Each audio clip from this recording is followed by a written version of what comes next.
கர்த்தருக்குள் மிகவும் பிரியமானவர்களே, தினம் ஒரு தூதன் மொழியாக உங்களை சந்திப்பதிலே சந்தோஷப்படுகிறேன். இந்த நாளிலே 2 கொரிந்தியர் 3வது அதிகாரம் 17வது வசனம்.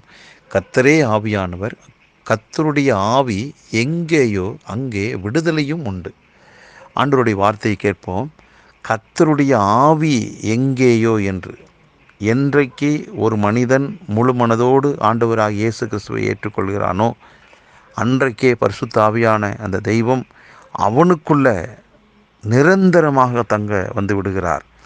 அப்பொழுது இயேசுவை ஏற்றுக்கொண்ட ஒவ்வொரு மனிதனுமே பரிசுத்த ஆவியானவரால் உள்ளடக்கப்பட்ட, பரிசுத்த ஆவியானவர் வாழ்கின்ற, பரிசுத்த ஆவியானவர் நிலைத்திருக்கிற ஒரு ஆலயமாக அந்த மனிதன் மாறுகிறான். ஆகவே இன்றைக்கு ஆண்டவராகிய அந்த தெய்வம் பரிசுத்த ஆவியானவராக இருக்கிறார். அந்த பரிசுத்த ஆவியான தெய்வம் எங்கே இருக்கிறார்? இயேசுவை ஏற்றுக்கொண்ட ஒவ்வொருடைய இருதயத்துக்குள்ளேயும் அவர் வாசமாய் நிலைத்திருக்கிறார். ஆகவே அப்போது நிலைத்திருக்கிற அந்த இடத்துல என்ன நடக்கிறதா? இந்த வசனம் சொல்லுது, கர்த்தரே ஆவியானவர், ஆவியானவர் எங்கேயோ அங்கே விடுதலை உண்டு. கர்த்தருடைய ஆவி எங்கேயோ அங்கே விடுதலை உண்டு என்று. அப்போது விடுதலை உண்டு என்ற அந்த வார்த்தை உறுதிப்படுத்துகிறது. உனக்கு கன்ஃபார்மாக நடக்கும் என்று சொல்வது போல உனக்கு விடுதலை உண்டு. அப்போது இயேசு கிறிஸ்துவை ஏற்றுக்கொண்ட எந்த மனிதனாக இருந்தாலும், ஒருவேளை வியாதியோடு இருந்தால் அந்த மனிதனுக்கு இருக்கிற வியாதியிலிருந்து அவனுக்கு ஒரு விடுதலை உண்டு. பொருளாதாரத்தில் மிகப்பெரிய ஒரு நெருக்கடியோடு இருக்கிறான் என்றால் அந்த நெருக்கடியிலிருந்து அவனுக்கு ஒரு சீக்கிரத்தில் விடுதலை உண்டு.